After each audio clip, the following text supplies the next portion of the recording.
नामांकन के चौथे दिन 19 प्रत्याशियों ने पर्चा किया दाखिल। 4 दिनों में 39 प्रत्याशियों ने किया नामांकन। कैंपियरगंज 1 सदर 6 ग्रामीण 6 चिल्लूपार 1 पिपराइच 2 खजनी 1 सहजनवा 2 ने किया नामांकन।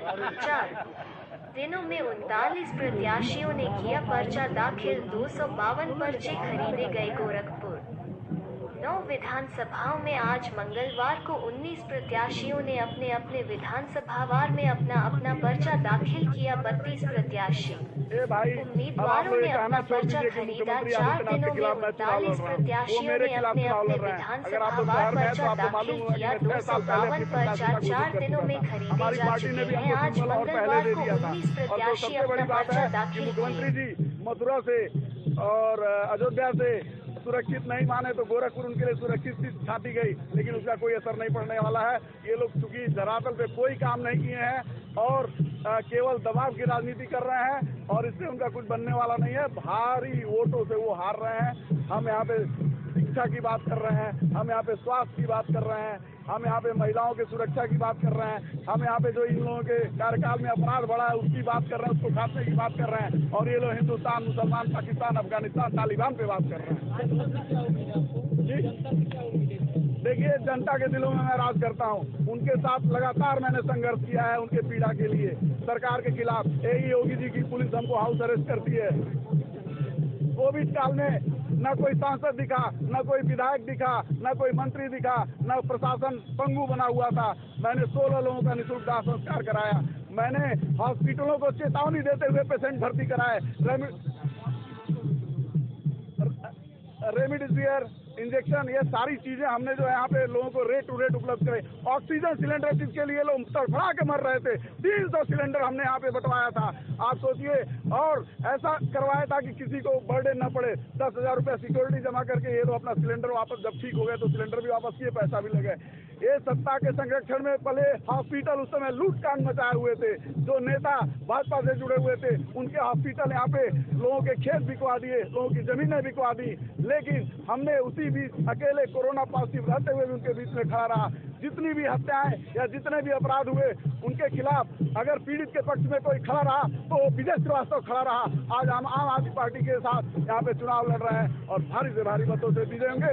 क्योंकि देखिए, यहाँ पे यूनिवर्सिटी में छात्रों के साथ कितना दुर्व्यवहार किया गया, प्रोफेसरों के साथ कितना दुर्व्यवहार किया गया, फिर बेरोजगारों को लाठियों से पीटा गया, व्यापारियों का व्यापार खत्म हो गया, किसानों को इनका गृह मंत्री का बेटा रोज के मार डाला।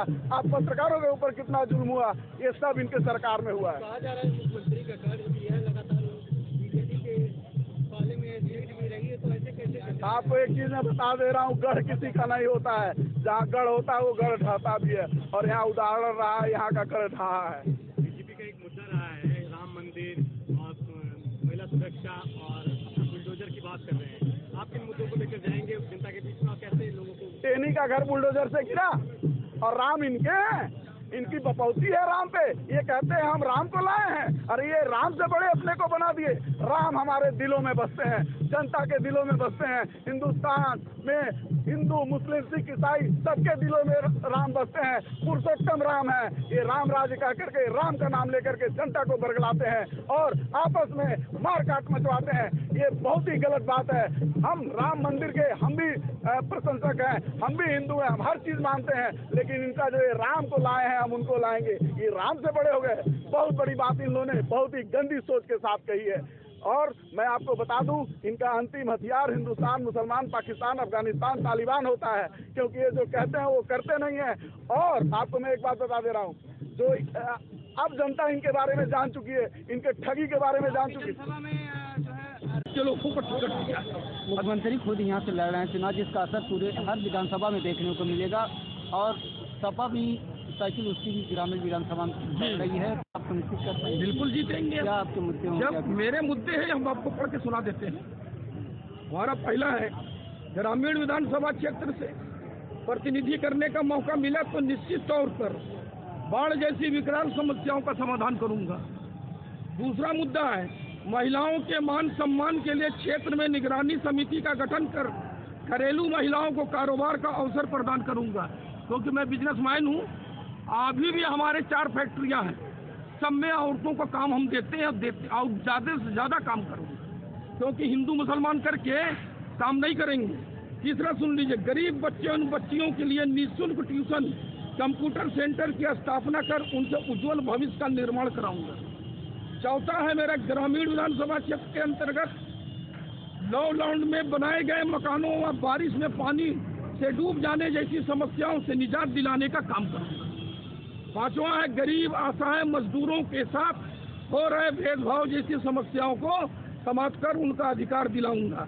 छठवां है छात्र छात्राओं को रोजगार अवसर दिलाने के लिए स्थानीय स्तर पर कैंप द्वारा रोजगार उपलब्ध कराऊंगा। सातवां है ग्रामीण क्षेत्र में चहुमुखी विकास के लिए विधायक निधि से होने वाले समस्त कार्यों को संचालित कराऊंगा। वृद्धा विधवा पेंशन को समयानुसार कैंप लगाकर पेंशन उपलब्ध कराऊंगा। क्षेत्र में जनता से आपको किस तरह का आश्वासन, क्या उम्मीद? भैया मैं जिधर जा रहा हूँ सब कह रहा है किसी तरह की चुनौती भी है। हाँ बिल्कुल, वो कह रहे हैं कि परिवर्तन हम चाहते हैं, परिवर्तन होगा। हमारी भागीदारी संकल्प जो है इनको है बाबू सिंह कुशवाहा जी को, उनको हम लोग मुख्यमंत्री बनाएंगे। इस बार किससे मानते हैं लड़ाई आपकी? हमारी लड़ाई सिर्फ भाजपा से। सपा से क्यों होगी भाई? पहले ये बताइए, हमारा ही वोट से तो सपा रहती है। पहले ये बताइए, 7% समाजवादी है, 4% भाजपा को दे देता है। वो खुद नहीं जो है अपने यादव लोग को रोक पाते हैं, और हमारा वोट लेकर के वो जो है राज करते हैं, हमारा वोट लेकर के अपना नाम करते हैं। अब जो है अब 1%, 2%, 4% का नेता है, हमारे जहाँ कोई नेता नहीं है, तो कम से कम जो हम अपने लोगों का काम तो करेंगे। अपने लोगों का जितने घर में जो गरीब है, जो असहाय है, जो मजलूम है, सबका काम करने का करूँगा काम। इसी उस पे हमने एनआरसी पे काम किया था, हमने लॉकडाउन पे काम किया, तमाम राशन वगैरह लेके देने का काम किया जिन लोग। लेकिन आज 5 साल की सरकार हो चुकी है, गोरखपुर की स्थिति देख लीजिए, जाम की स्थिति देख लीजिए, गड्ढे की स्थिति, भ्रष्टाचार चरम हुई। जिला पंचायत का चुनाव हुआ, ब्लॉक प्रमुख का चुनाव हुआ, गुंडागर्दी हुई है, लोगों को मारा गया, पीटा गया, पर्चा फाड़ा गया।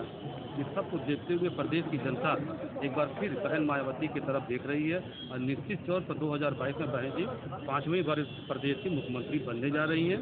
और मुख्यमंत्री बनने के बाद इस गोरखपुर का जो अधूरा विकास कार्य बचा हुआ, उसको हम लोग खत्म करने का पूरा प्रयास करेंगे। भारतीय जनता पार्टी ने आज संकल्प पत्र लॉन्च किया, उसमें बहुत वादे किए हैं, उससे कितना इफेक्ट पड़ेगा आपको? देखिए, वादे जो करते हैं वो खोखला होता है, वो फराड झूठ होता है, उस पर अमल नहीं होता है। हम लोग घोषणा पत्र नहीं देते हैं, बहन जी पहले कर देती है, करके फिर दिखाती है। गरीबों को मकान दिए, सीधे फ्री मकान देने का काम किया।